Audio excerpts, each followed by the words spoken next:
Yes, I'm glad that we could make it here today, despite all our challenging and busy schedules. My name is Gloria Chukwu, Chair of our Africana Studies Department. I'm glad to welcome you to the 45th annual Bois lecture, the longest running academic lecture series on campus.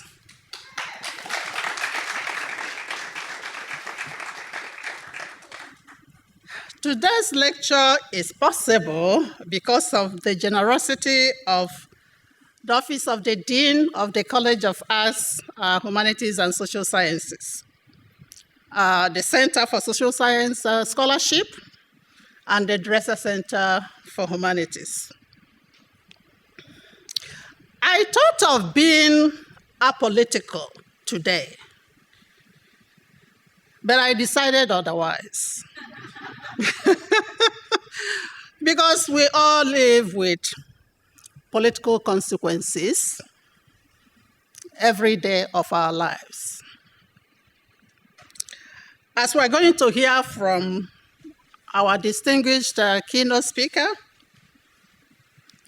how enslaved women adopted resistance and pursuit of justice as mechanisms to free and protect their families, themselves, their communities. So, also, our historical accounts of African heroines who led, safeguarded, defended, preserved their families, communities, and kingdoms. Women nurtured and transmitted their heritage and values from generation to generation. Now that takes me to not being apolitical. What an irony of life. Exactly 4 years ago, in my chair's opening remarks at the 42nd annual Du Bois lecture, I celebrated the election of Kamala Harris as the first woman to be the vice presidency of the United States. She shattered many glass ceilings for being the first Black woman and the first South Asian vice president. And I also emphasize the symbolism of her election to young women and girls, and to the immigrant families, such as mine. Today, many are in shock of the outcomes of the just concluded elections. It is in times like this that we draw inspiration from the legacy of Du Bois scholarship and activism through the lens of contemporary research about race and racism. Du Bois, the preeminent Black scholar and political activist of the early 20th century, became a sociologist, a historian, influential intellectual, public figure, writer, an ardent Pan-Africanist, and a social activist. His scholarship is foundational to today's research on the health, economic, and social impacts of racism. I wonder, what Dr. Du Bois would have said today or do today under the political climate in this country and globally. A food for thought. And for our students, please be mindful that the university has enormous resources to utilize. Faculty, instructors, the dean's office, and others, staff members, are all available to hear you and to see ways we can help you to build up your strength to go through the remainder of the semester. I have few announcements to make. First, I want to remind Africana Studies majors and minors. Do we have them here? Can you raise up your hand?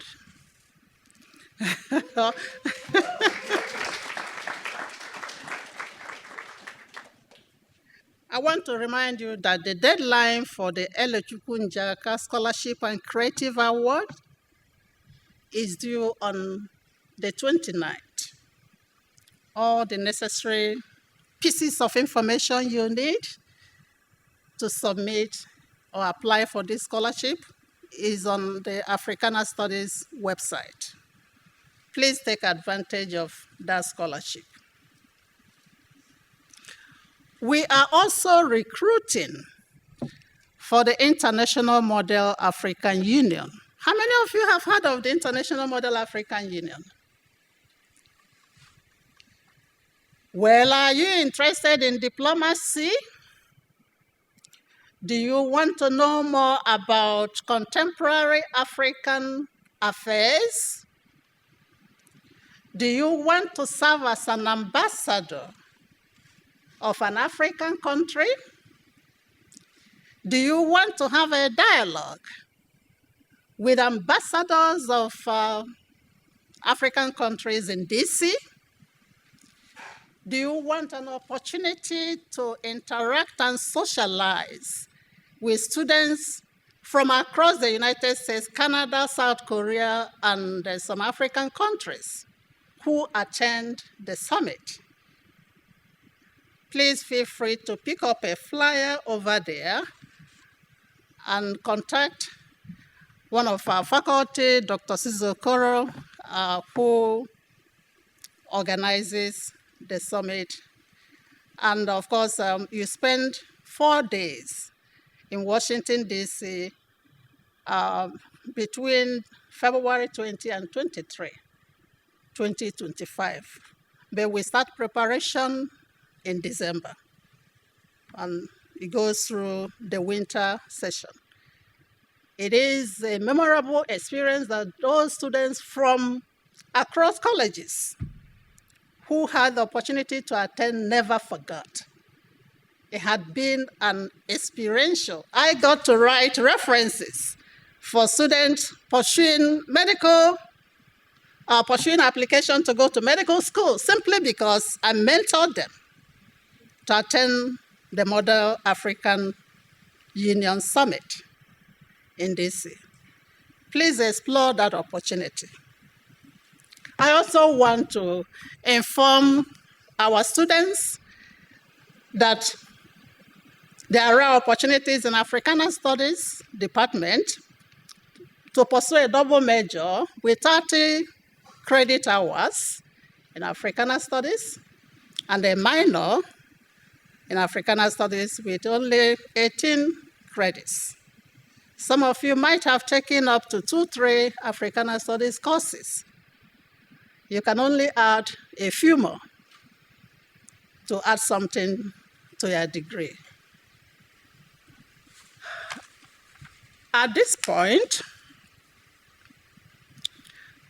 I'm going to welcome our popular Jubilee Choir to treat us for an evening of academic celebration and revival. Thank you.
Another round of applause for the Jubilee Choir.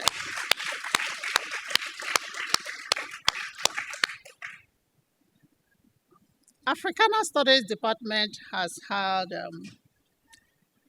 a very cooperative and lingering relationship with a particular scholarship on this campus.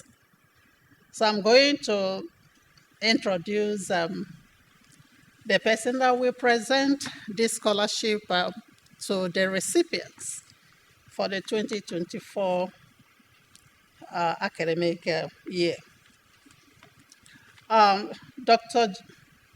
Mr. James Wiggins is a UMBC alumnus who graduated in 1975 with a degree in political science.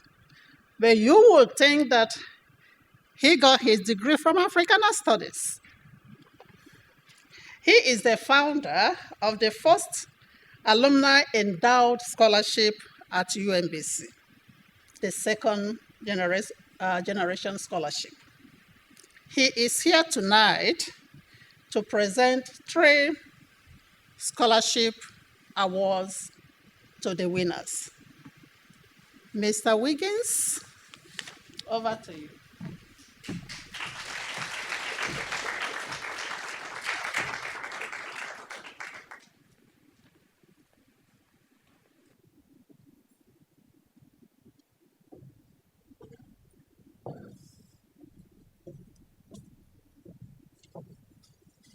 Good evening. Good evening. Good evening. Okay. I'm Dr. Chukwu, Dr. Taylor, the Africana Studies Department faculty. I want to bring you greetings from the second generation Scholarship Foundation. In 1986, a group of about 12 alumni created a foundation to help provide assistance to UMBC students. We named it the second generation because we were all the first of our immediate family to attend college. When we arrived at UMBC, it wasn't the international melting pot it is today. Everybody wasn't welcome in the same manner. But it was the African American Studies Department, which turned into the Africana Studies Department, where the faculty provided us with the confidence that we did in fact belong at UMBC and that we could achieve and do well. And for that, we thank you.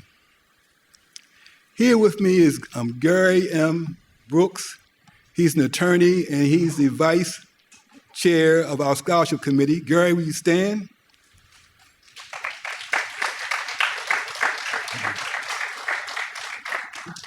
Now, I'm probably the oldest person here in this room, although I might not look it, but I did graduate in 1975. And since we started the scholarship in 1986, we have awarded at least 3 every year. And this year we'll be awarding 3 again. I'd like to invite our scholarship recipients to come to the stage.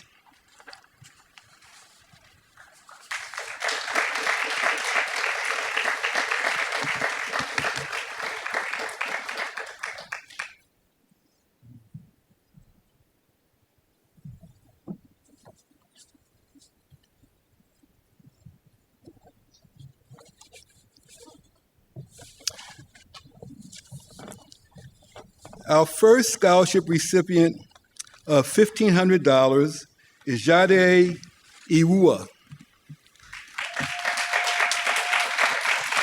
Miss Iwua is majoring in mechanical engineering with a minor in entrepreneurship and innovation and anticipates graduating in spring 2026. Her commitment to the advancement of minorities is illustrated by her research interests, which include taking what she learns in the classroom to make technology accessible to everyone. She is also learning about sustainable green energy solutions for underserved communities, particularly in the Igbo state of Nigeria. Jade is a member of the Meyerhoff Scholars Program and is on the President's and Dean's list. She's also currently conducting research at the University of Pittsburgh. And may I mention that I did legal work for her father, and I didn't know it until today. I want to present Jade her scholarship.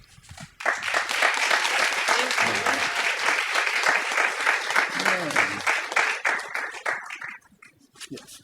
Thank you so much. Thank you so much. Second is Kendall Howell. Kendall is majoring in Africana Studies and Sociology and anticipates graduating in spring 2026. Kendall's work is a perfect blend of academic focus and community activism.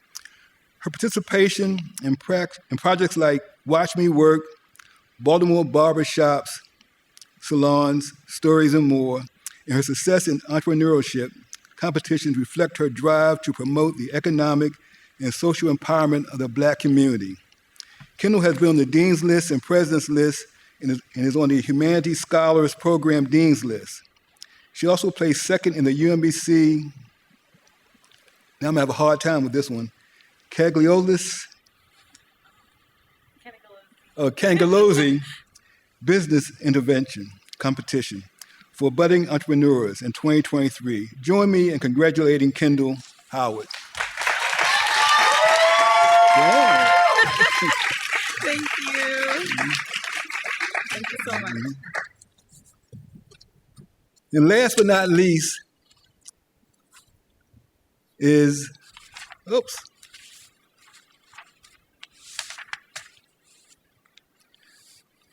Soliana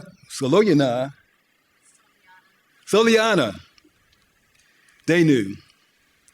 Soliana is majoring in psychology and anticipates graduating in spring 2025. Soliana is passionate about addressing critical social issues, particularly at the intersection of mental health, housing instability, and systematic inequities.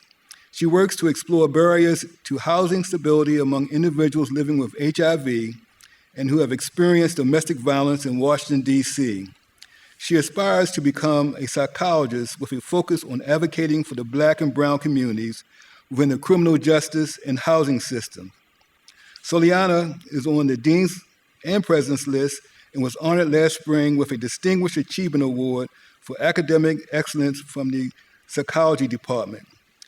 Join me in congratulating Soliana Danu.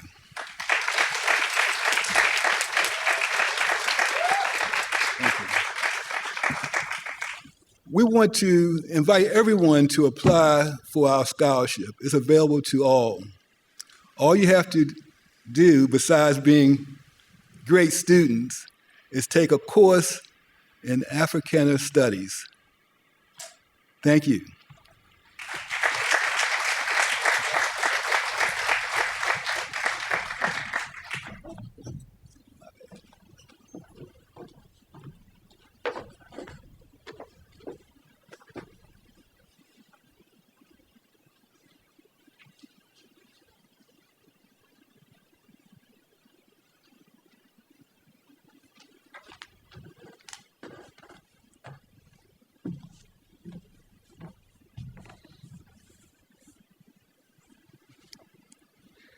I am honored to introduce our speaker for today's lecture, Dr. Nikki Taylor.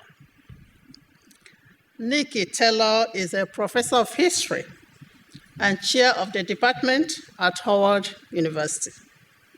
She specializes in 19th century African American history with a subspecialties in urban African American women and intellectual history. Educated at the University of Pennsylvania and Duke University, Taylor is the author of 4 books and many journal articles. Among her books are Brooding Over Bloody Revenge, Enslaved Women, and Lateral Resistance, Cambridge University Press, 2023. Her second book, Driven Toward Madness, The Fugitive Slave Migrate Ghana and Tragedy on the Ohio, published by Ohio University Press in 2016. Her third book is America's First Black Socialist, The Radical Life of Peter H. Clark, published by University Press of Kentucky in 2013. And the fourth book is on the frontiers of freedom, Cincinnati's Black community, 1802 to 1868. Published again by Ohio University Press in 2005. Dr. Taylor has won several fellowships, including Fulbright, Social Science Research Council, and Woodrow Wilson. She was elected to the American Antiquity Society membership in 2022. Please help me to welcome Dr. Taylor to the podium.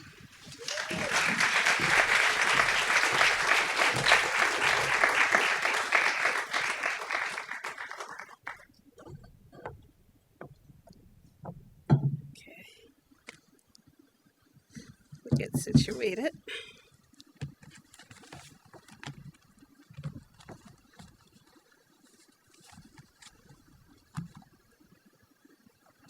Okay.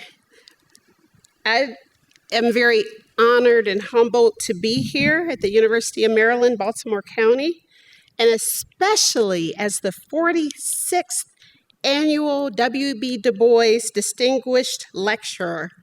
It's quite an honor. I want to thank specifically Dr. Chukwu and the Department of Africana Studies, the College of Arts and Sciences, the College of Arts, Humanities, and Social Sciences. I'd like to also thank the Center for Social Science Scholarship and also the Drescher Center for Humanities. I also would like to thank Danielle. Where are you, Danielle? Thank you so much. I told Dr. Chukwu she is the consummate professional, and she got all of my arrangements handled, and so I always like to see the people who don't often get thanks.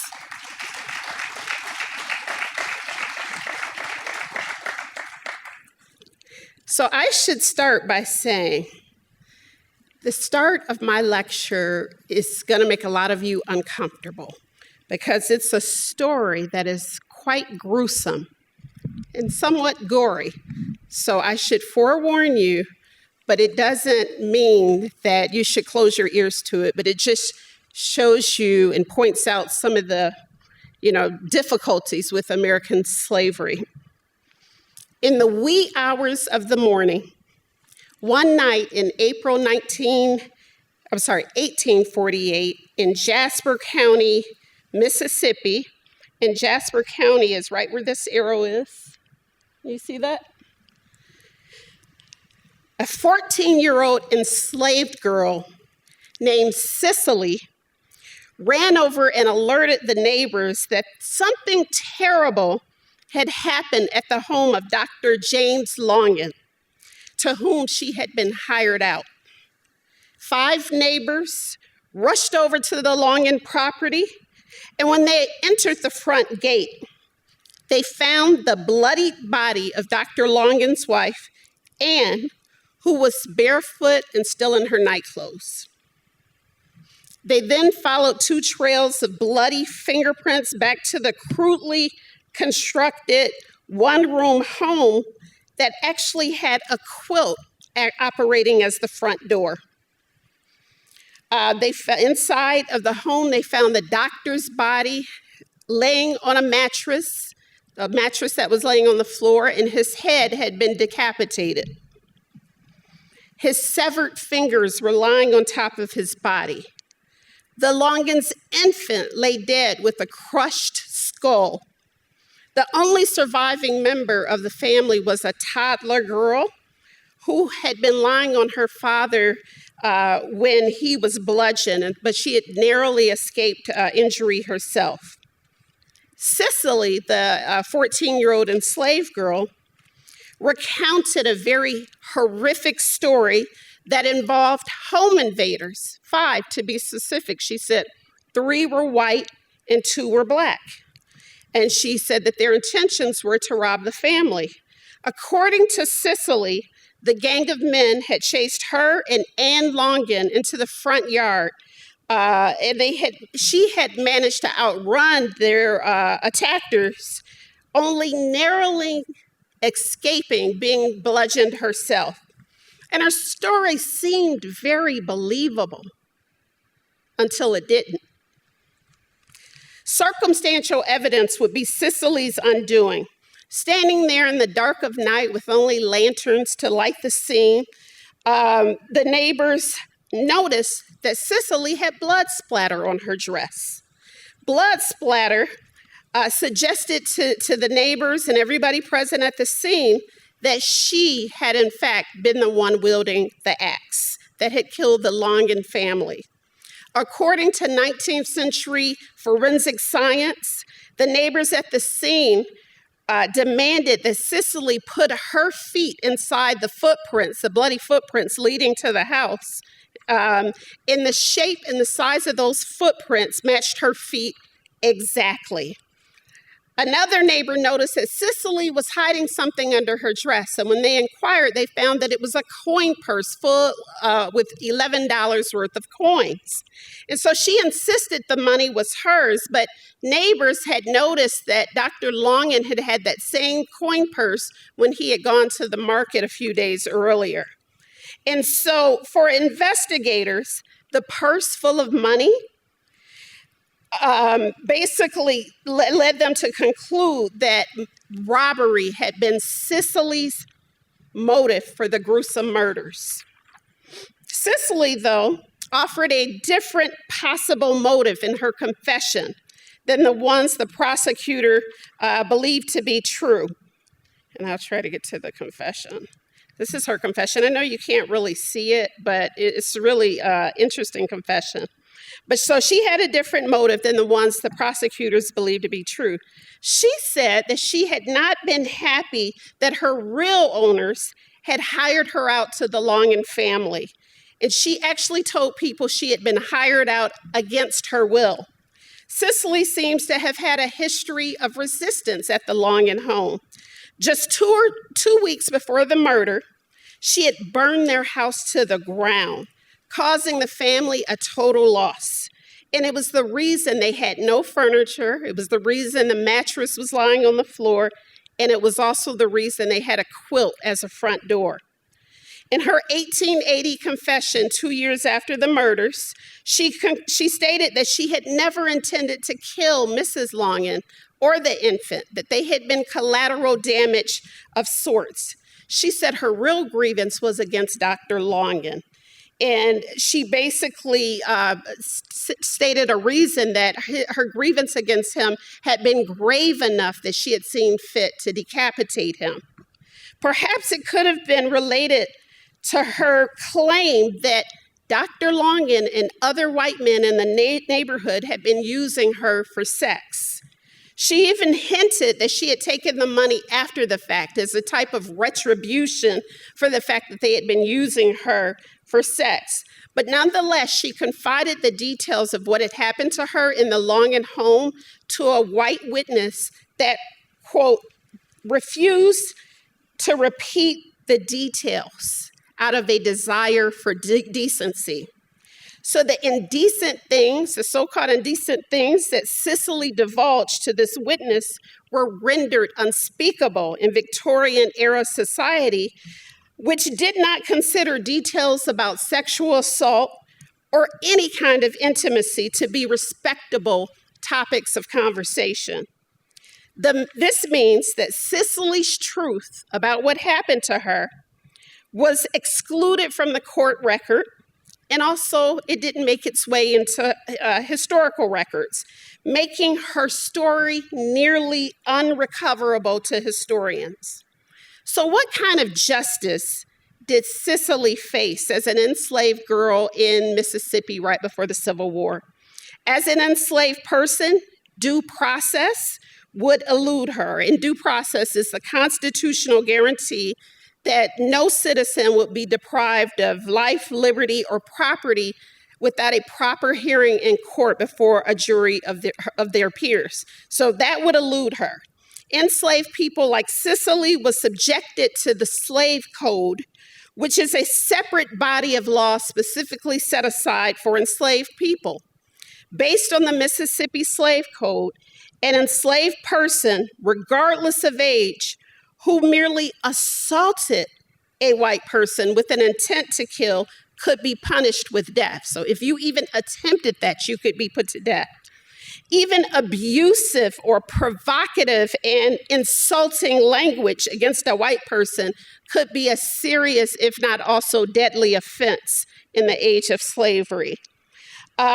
Basically, for capital offenses in Mississippi, enslaved people did have the right to legal counsel and a jury trial, which is really rare. In most slave societies, they wouldn't even have that, and especially in places further east. Before you feel too hopeful about the prospect of Cicely getting due process, I should tell you that state law in the state of Mississippi required that half of the jury be slave owners. So no, that was definitely not a jury of her peers. Enslaved people also could not testify in court, even in their own defense, but free Black people could.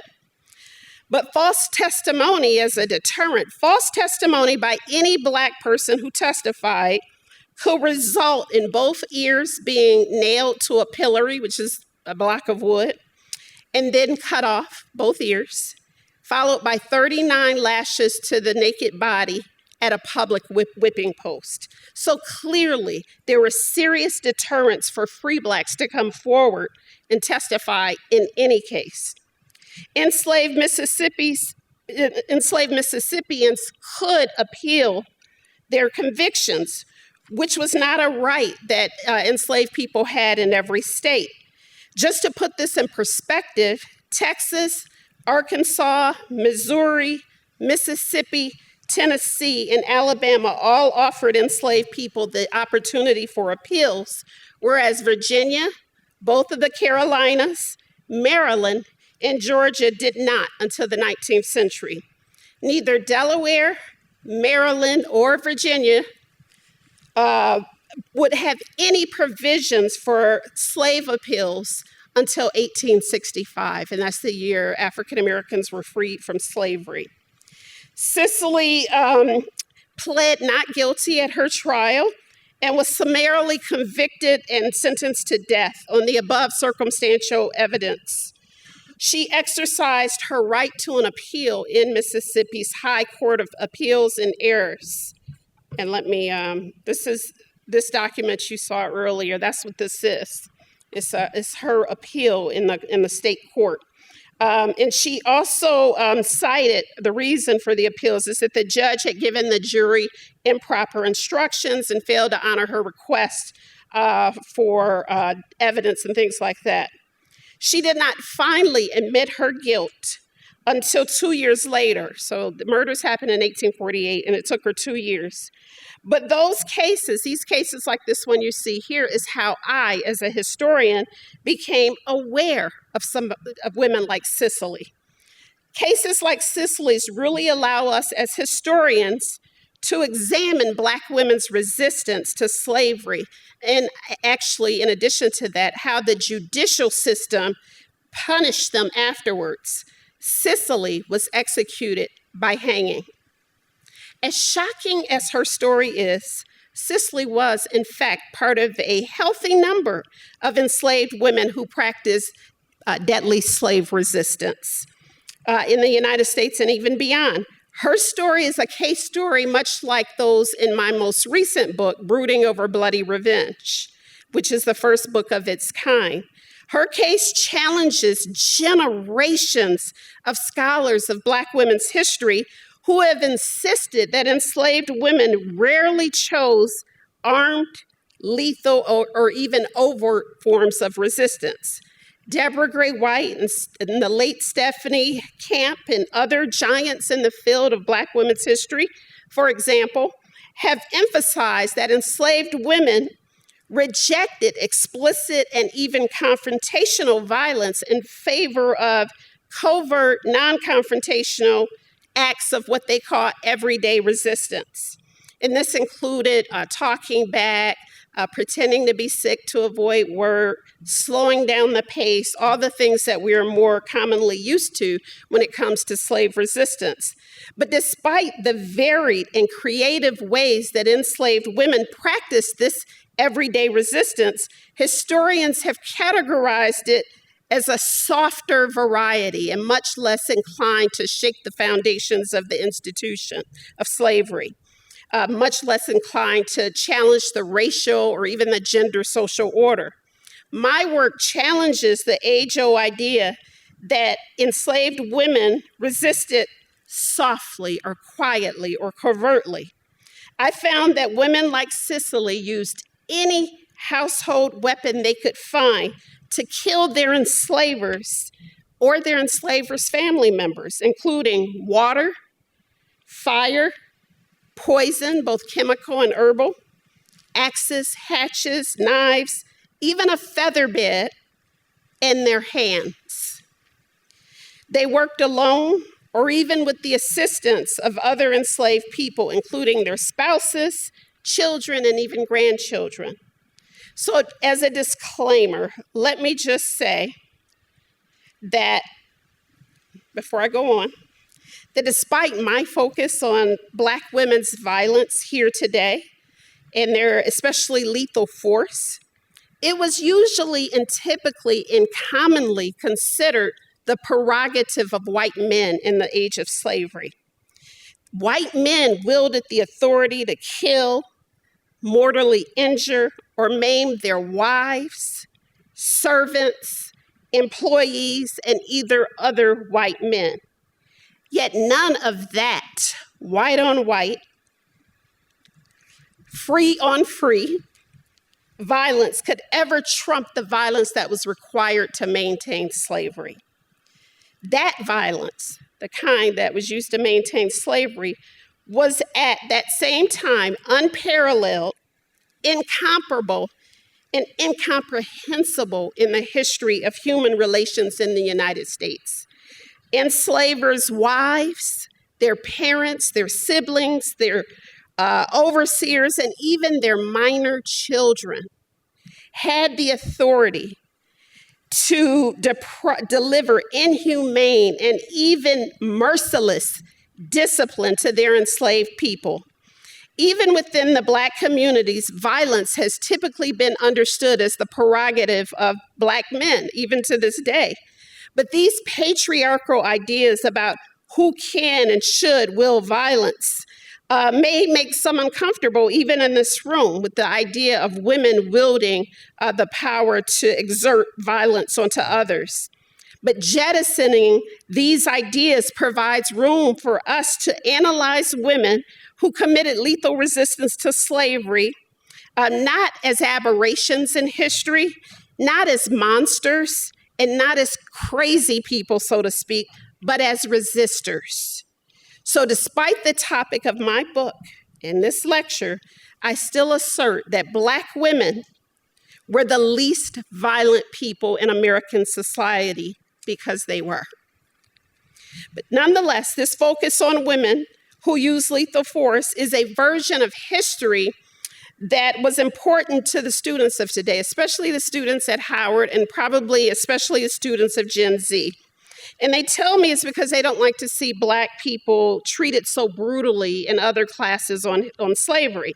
And they don't like to see Black people as powerless. So I took their charge as a historian with my research topic, and I hope to challenge what we all think about enslaved women and their version of power. My work challenges how we see Black women as historical actors. In my book, enslaved women have ideas and personal power. I have found that the women who murdered their owners did not have a global grievance against slavery, as you might expect, at least not one that they articulated or that I could find in the historical record. They did not strive to end slavery or murder enslavers en masse. None of the women I described or researched in my book killed to pursue personal or collective freedom, not one. My research shows that when women seize justice with their own hands, Their own ideas about injustice were a central motivation. So this work is also about ideas about justice and how Black women defined it in a moment in history when it eluded them within the judicial system. The historical record includes the names of enslaved women who grabbed their own version of personal justice in response to the wrongs being done to them. Women like Cicely, who exercised this form of justice, did so in response to a range of things: beatings, abusive language, being called names in front of their children, etc. The primary way this kind of resistance is different from other forms of resistance is that personal revenge and judgment were wrapped into it, a bloody indictment of their owner's cruelty and their own unwillingness to submit to their authority any longer. Because protection and justice for enslaved women was elusive through traditional moral and legal channels, and when I say moral, I mean churches, the only form of justice available to enslaved women is the kind they seized with their own hands: personal justice. Some in this room may question whether that type, revenge, is even justice at all. According to philosopher Friedrich Nietzsche, he said, quote, "Revenge therefore belongs within the domain of justice." So he believed it could fall within the domain of justice. Personal justice or revenge, even Francis Bacon called it a type of wild justice. And so he thought that it was a means of restoring dignity to the victim. Otherwise known as retaliatory justice, this type of justice is pursued outside of the legal system in jurisprudence. And as you can see, just the little bit I told you about the Mississippi judicial system for enslaved people, the justice they seized proved to be the only kind of justice they would get. Interdisciplinary frames and methods inform my work. Although I'm a historian, when you're doing Black women's history at a time when they couldn't read or write or leave their own record, interdisciplinary means and methods become a way for me to enrich the work that I do. So in particular, the interdisciplinary methods and theories I use come from Black feminist theory. And Black feminist theory is helpful for books number 3 and 4 because it prioritizes Black women's voices and lived experiences, according to Patricia Hill Collins. Black feminist theory, when applied to research like mine, amplifies the perspectives and values which in turn shape the tenets of this theory. Not centering Black women leads to a different history altogether, using the same evidence. For example, had I not centered Cicely and her voice, her experience, her perspective, I may have been inclined to conclude, like her, the neighbors in the neighborhood that night, that she had indeed killed for money in that coin purse. But by centering her, I see this other motive that she articulated. So decolonizing the archive and the discipline itself deepens our understanding and appreciation for Black women as historical actors. Secondly, and I have a slide for that. Wait, okay, Okay. Secondly, Black feminist theory appreciates that Black women's relationships to their families and communities reign supreme and dictate much of what they think, feel, and do. In other words, a Black feminist theory, or Black feminist thought in general, is a community-centered perspective. A significant feature of Black feminist thought includes intersectionality, which we all know much about. It also seeks collective liberation as a goal. And by liberation, I mean physical, psychological, spiritual, etc. Finally, Black feminist theory insists on Black women's, indeed, Black people's humanity. So in that vein, it is inclusive, democratic, empowering, and very necessary to write good Black women's history. As an expansion of that theory, I constructed a framework in my latest research, a framework I call Black Feminist Practice of Justice, and that's what you see on the screen here. And this allows me to explain Black women's motivation to use lethal force in the age of slavery. I term it a Black feminist practice of justice as opposed to simply a Black practice of justice, not because I'm trying to say enslaved women were feminists, they were not, but because this theory allows us to better understand what they did. And Black feminist practice of justice emerges from a philosophy of justice. And I want to state that again. A Black feminist practice of justice emerges from a philosophy of justice that Black women harbored, even as enslaved people. So, yeah, Black women had ideas. Enslaved women's definition of justice, though, is starkly different from how the concept was defined by their enslavers and even local officials. In the simplest terms, their philosophy of justice was relief from injustice.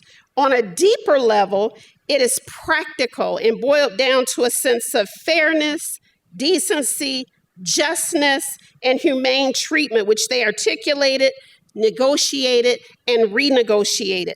For example, in 1859, Lucy, an enslaved woman who belonged to Araminta Moxley in Prince William County, Virginia, who was also allegedly the daughter of Araminta's husband, Gilbert, her late husband.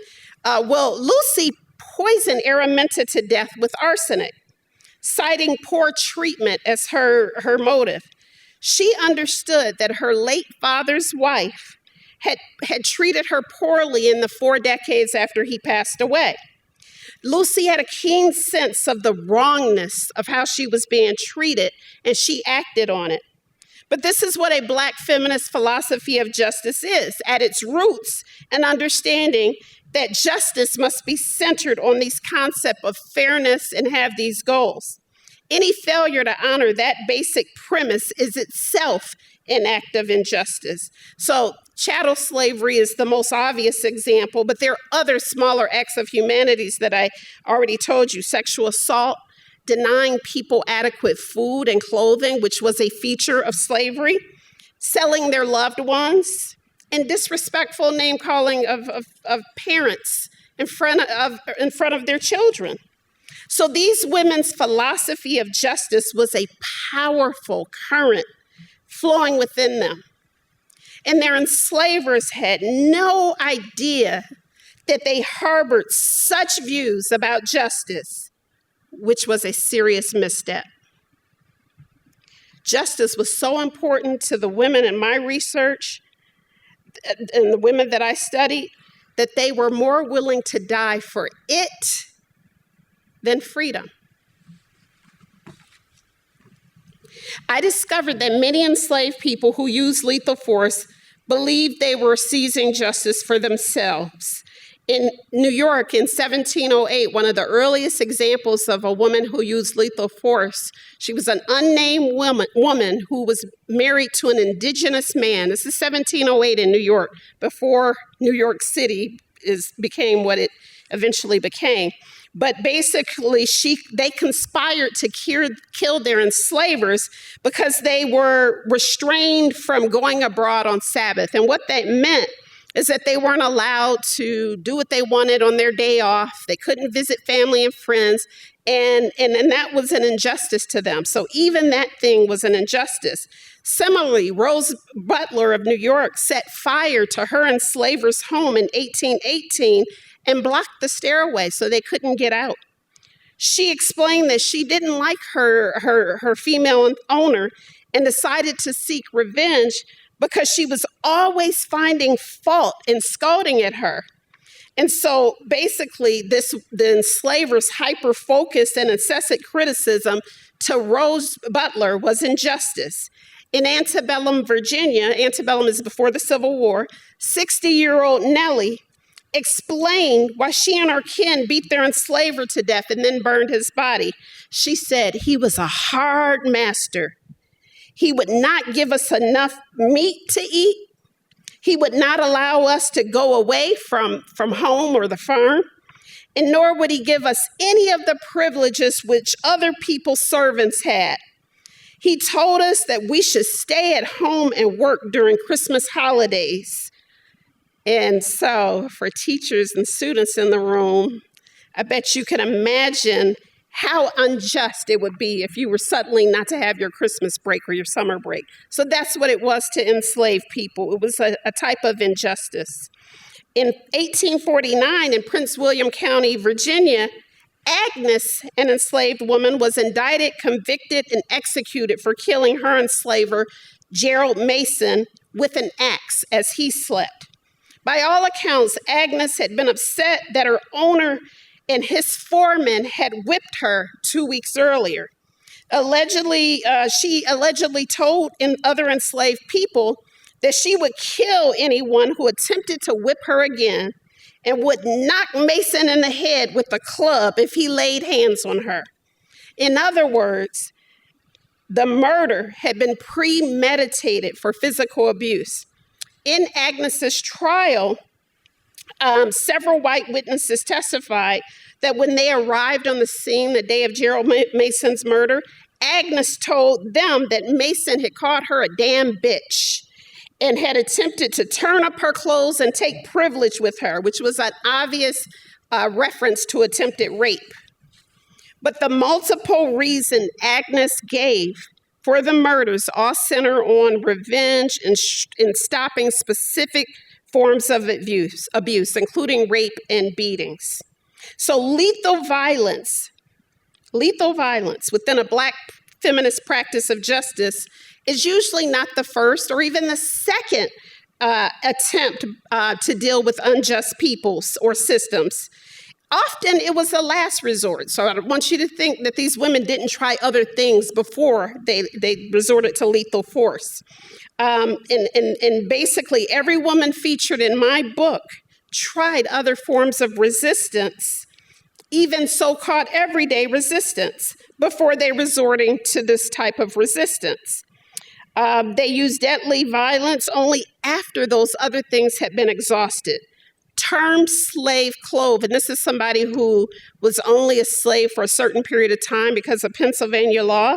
She planned and attempted several other forms of resistance to push back against her workload, constant surveillance, and beating she faced on the Carruthers farms in Pennsylvania in the early 1800s. In her words, quote, "To effect this revenge, one day my mister and mistress were being from home. I felt a strong propensity to burn the barn. And so I yielded to that temptation. And I carried the fire twice to the hog house, which was near to the barn. And she says, I did my best, but I could not affect my purpose. So she tried arson ahead. And certainly the reasons for doing that is she wanted to completely destroy this family's economic situation. In addition, in Galveston, Texas, a few years before the Civil War, Lucy resisted prior to using lethal force by running away. Then she struck her enslaver. Then she set fire to the family's hotel. And then finally, she ended up murdering her enslaver. And even Rose Butler from New York, who I mentioned earlier, she talked back. She stole money. She absented herself from work before she decided to burn her enslavers' homes. So my point here is that their prior history proves that they did attempt more life-preserving forms of resistance to no avail. One of the core features of Black feminist practice of justice is its rationality and forethought. People would be mistaken to conclude that Black women who waged lethal resistance to slavery acted impulsively or out of rage or had disorganization of thought. To the contrary, many of the enslaved women in my research who used lethal violence carefully planned every detail of the murders they committed. The women I researched planned these crimes for days, weeks, months, even years in advance.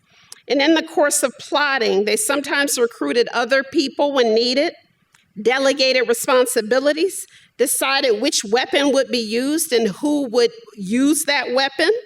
And they also predetermined the day and time of the fatal attack and orchestrated fairly sophisticated plans to escape or avoid suspicion afterwards.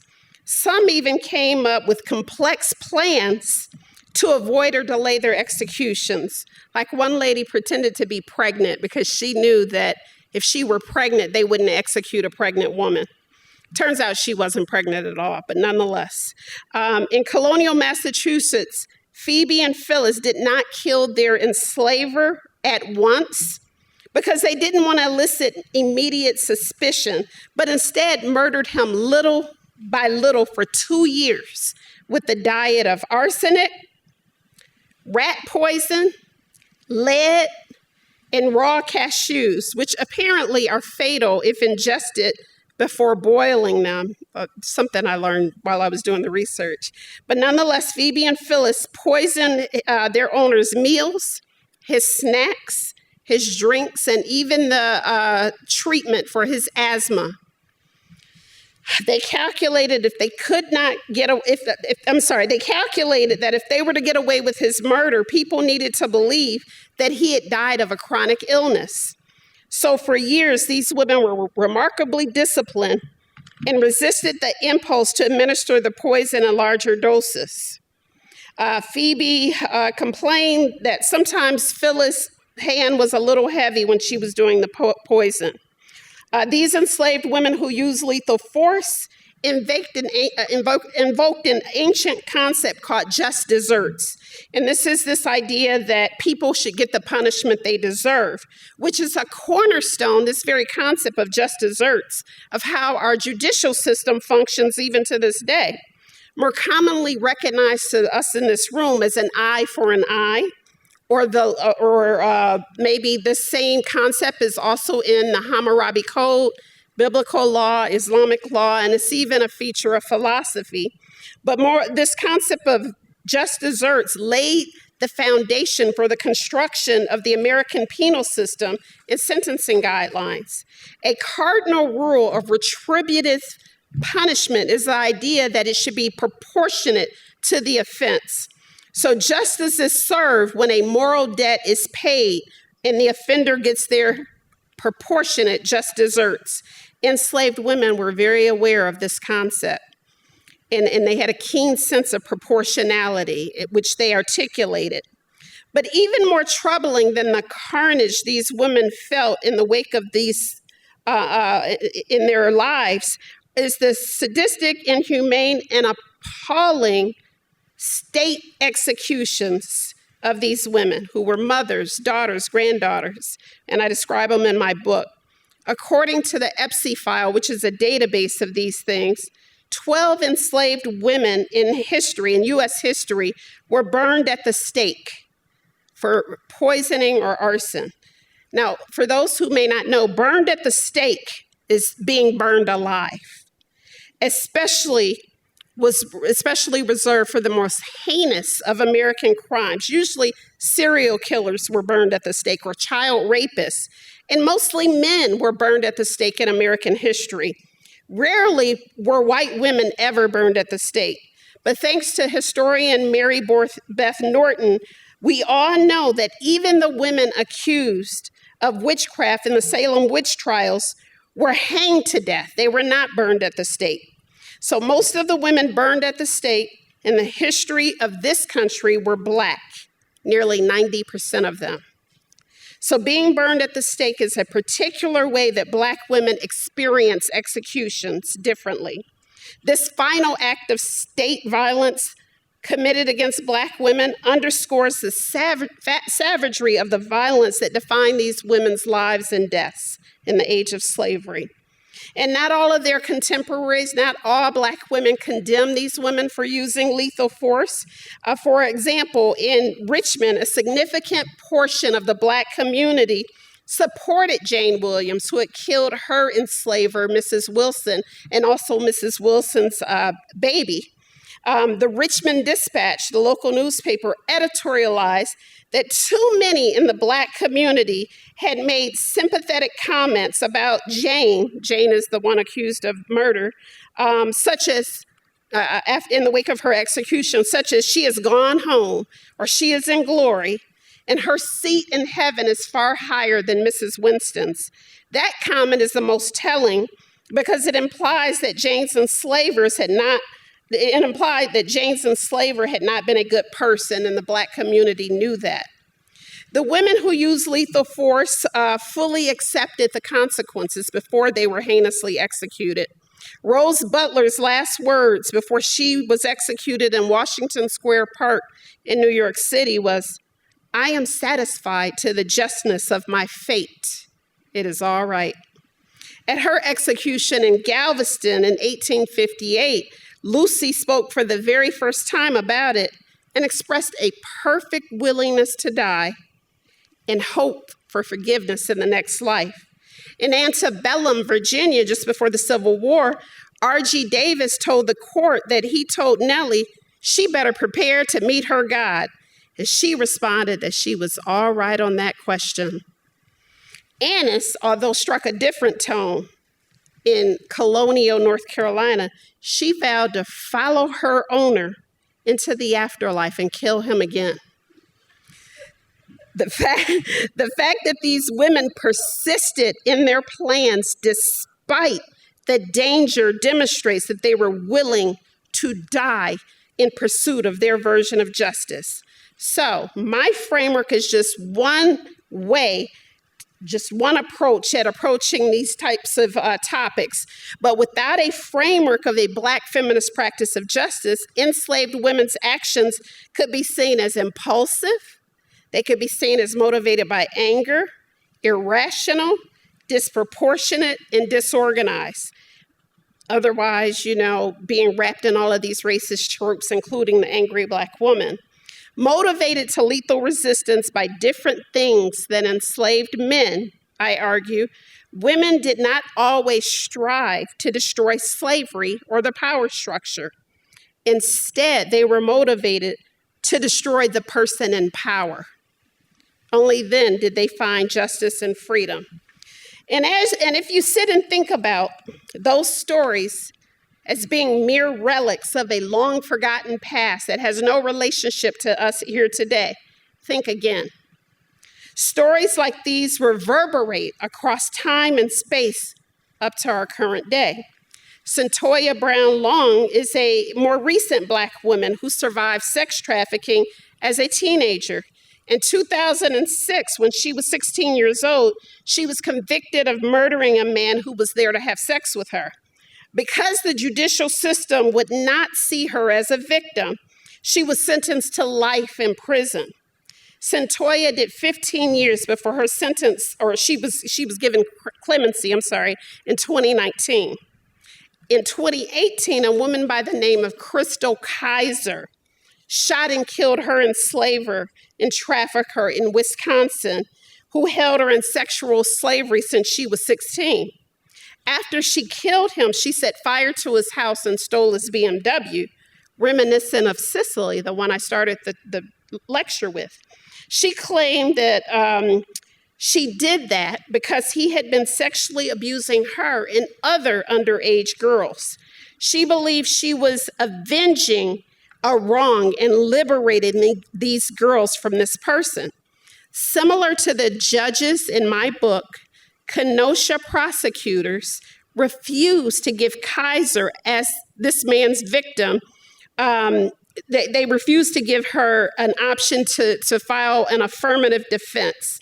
And basically, an affirmative defense would have allowed her to pursue self-defense, but it also would have allowed her attorneys to bring her enslaver's history into the question. His history as a enslaver, as a child predator, as a trafficker. So by them refusing to give her an affirmative defense, she couldn't, really wage the type of defense that she needed. And she had to take her case to an appellate court to finally get justice, and she eventually got it in her right to use the affirmative defense. Centoya Brown Long, the first modern woman I tell you about, she commented on Crystal Kaiser's case. She wrote, and think about her words carefully. I think another thing it's really important to note is that this is not saying that this is a get out of jail free card, and that's the affirmative defense. It's just saying that I have a right to present my side of the story. I find it disturbing that the prosecution doesn't want her, Crystal Kaiser, to be able to tell her story. They don't want her voice to be heard. And that's something that we really struggle with within the justice system. Instead of seeking to punish girls who react out of trauma, who act to protect themselves in the only way they know how, instead of seeking to throw them in a prison, we try to figure out what's going on with them and help them to really uncover all of that trauma and heal and learn so they can live a normal life. Here, Centoya Brown Long lays bare the effects of slavery and trauma and how the judicial system tries to silence and prosecute modern survivors of slavery who take justice into their own hands by killing their enslavers. The irony is that the modern judicial system that Centoya Brown Long and Crystal Kaiser navigated had many of the same pitfalls that enslaved women stumbled into hundreds of years earlier, specifically judges and juries that ignored what they had endured at the hands of cruel and abusive enslavers. The women who utilize a Black feminist practice in the modern era not only find much in common with each other, but are linked to the women in my research and countless other examples of unnamed women across the long arc of American history. The lesson we can all take from these women is that Black women understand what justice is and what it isn't. Even when justice is elusive in a broken, racist, sexist, classist judicial system, Black women and other disempowered people will seize it with their own hands. Thank you.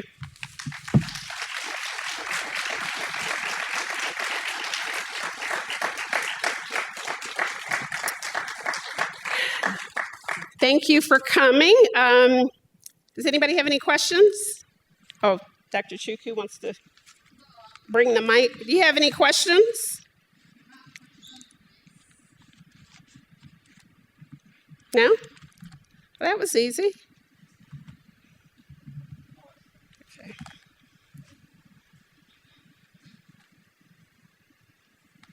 Okay.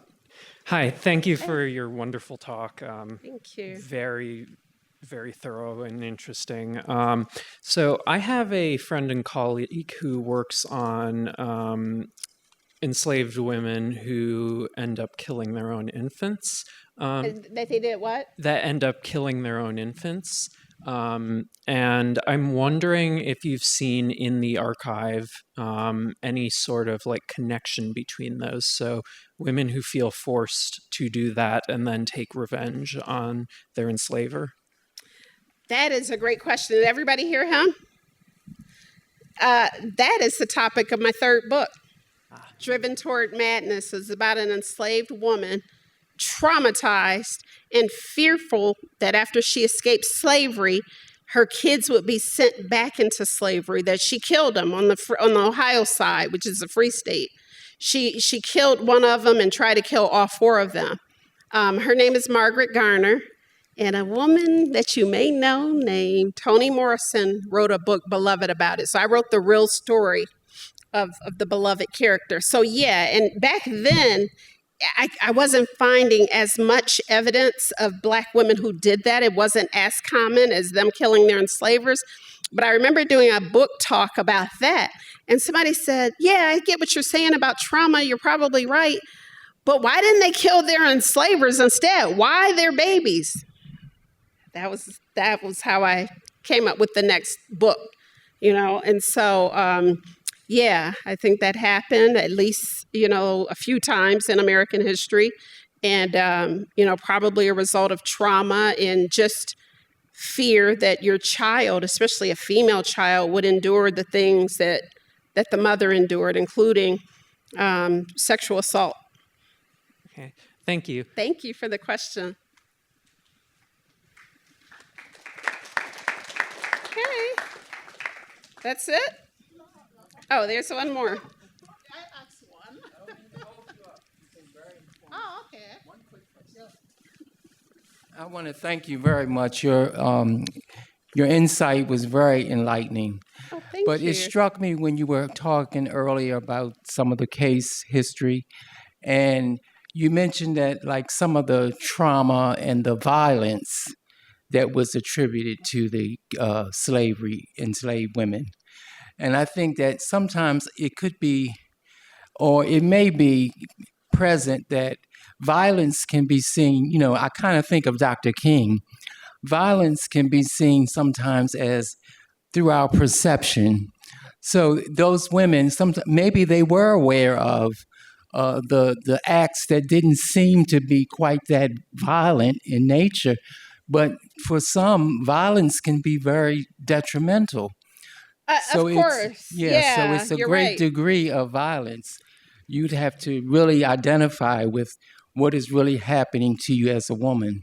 Yeah, but I think I like your point that it is detrimental to use lethal force. Yes, 100% of the people are going to be killed, yes. right? Unless there was some Yes. confusion about who committed the Correct. deadly violence. But yeah, so it was, if you embarked on that journey, then it was a zero. Like you're going to probably end up dead if they discover Yeah. it was you. Yeah. So that's why they had these, that's why I say in my book that these women were intellectuals, they're thinkers. So they thought of these very impressive, complex Yes. ways to deflect Deflect, suspicion so that it would not fall on them. Yes. But I think, Very succinctly.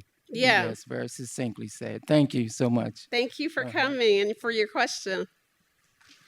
Thank you. Thank you, Dr. Taylor. In 2006, I reviewed a book titled Murder at Montepela, somewhere in Virginia. Yeah. And the book focuses on the case of the grandfather of President James Madison, who died at the age of 30.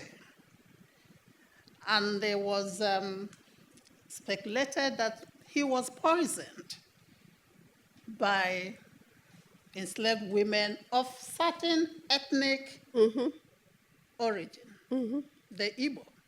Wow. Yes. The death occurred in 1732. So the question I have is, because some of the cases you shared were the 19th century, have you gone back to the 18th century and perhaps determine the rate or the propensity of committing acts of violence between African women who came from the continent and their daughters who were born here? Yeah. And what types of resistance mechanisms that they adopted? Whether you can differentiate between the type of either arson or committing suicide or killing, using poison or using knife or whatever instrument available to them. So I'm curious whether your study goes as far back as the 18th century. Yeah. And my second question has to do with whether, I can see or imagine the enslaved women trying to seek justice without being afraid, but I'm also aware of the fact that quite a good number of enslaved persons, both men and women, did use suicide as an act of resistance. So one would imagine if an enslaved woman would take a life of their owner, rather than go through the process of torture before they were eventually killed, that they might as well go the easier way of taking their life. Have we come across such cases? Wow, thank you, Dr. Shuku. There's so many things that you brought up, and I'll try to get all of them. You may have to remind me. So my book spans the entirety of the American slave era. So from colonial Massachusetts to colonial North Carolina, all the way to antebellum, which is right before the Civil War in Texas and Virginia and places. So it's all over the United States, across time and space. And so the one area that I did not look at, because there's a book already on that, which is slave resistance on the slave ships, on the transatlantic trade. And that's where you see a lot of the African women really being present. Now, in terms of them in the records that I use, it's harder because these are now what we call Creole. They've already been first or second generation African American. So they only how you know they're African is maybe their names. Like there was one in North Carolina, there was a person I talk about that has Kwame or something like that as a name, and working in concert with another woman who's likely an African, especially when we're thinking of colonial North Carolina. I think that we see the collaboration more maybe on the slave ships in terms of lethal resistance, but there was a lot of West Indian collaboration in my book. The very first chapter in my book, because each chapter is a different case, different era, a different location, a different weapon being used. So the very first chapter is colonial Massachusetts, and there was a West Indian person who had a history of poisoning that he learned from Africa, and poisoning with herbs, right, with plants. And that's very different than using chemicals.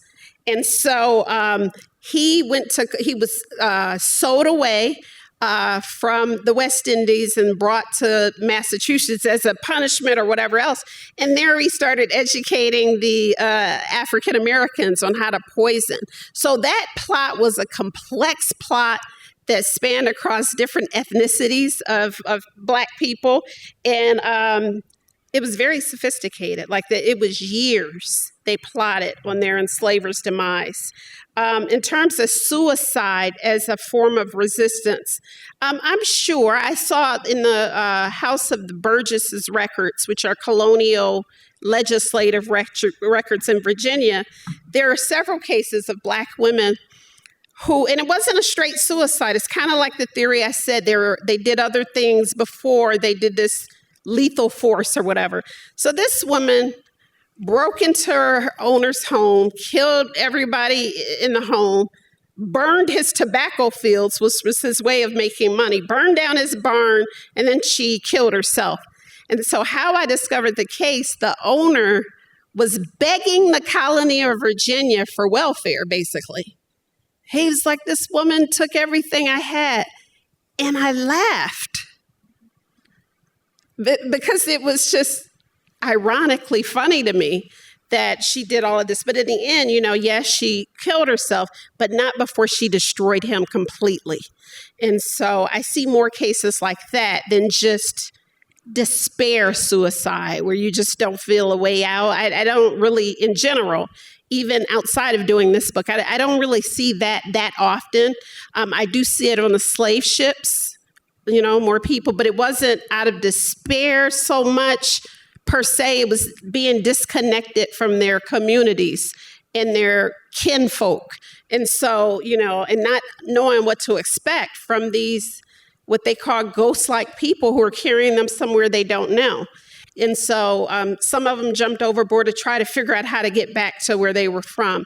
So, but yeah, that's something that needs to be explored. It doesn't mean it doesn't exist. It just means I haven't come across it.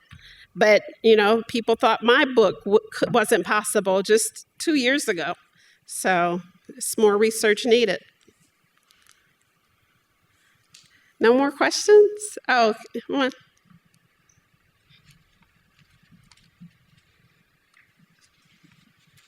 Oh, Hi. thank you so much for the lecture. Shine light on issues I did not previously know about, so thank you. Thank you. My question is going to focus slightly on the philosophical aspects that you alluded to.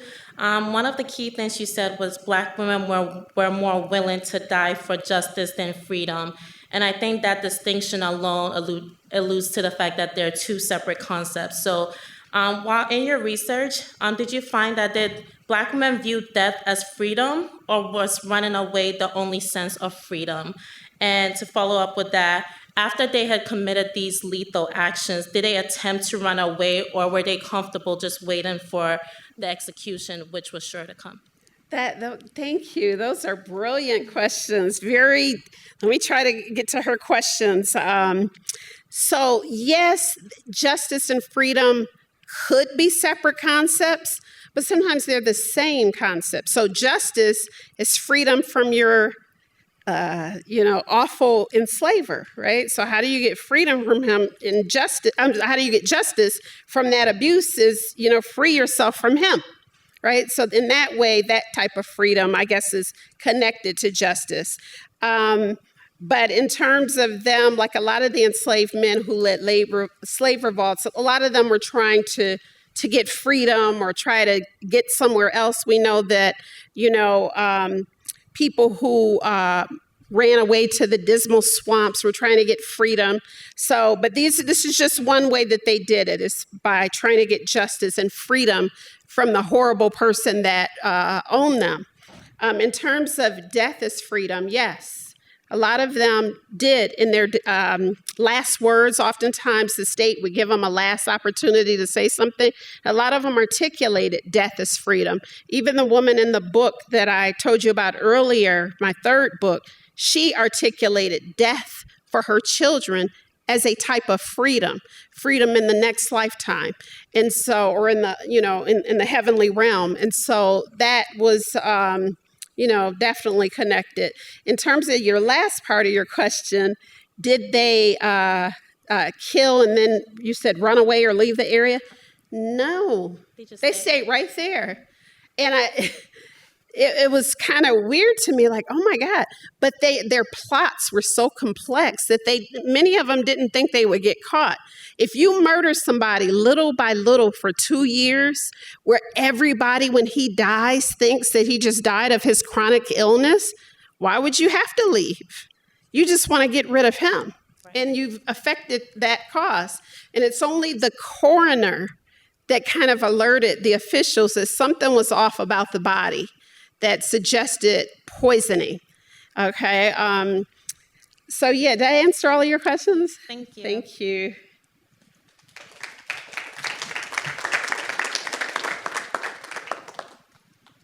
No more? Okay. Well, you guys are very polite and attentive. I thank you for coming. Thank you for not taxing me with very, very hard questions. So I really appreciate that. Thank you.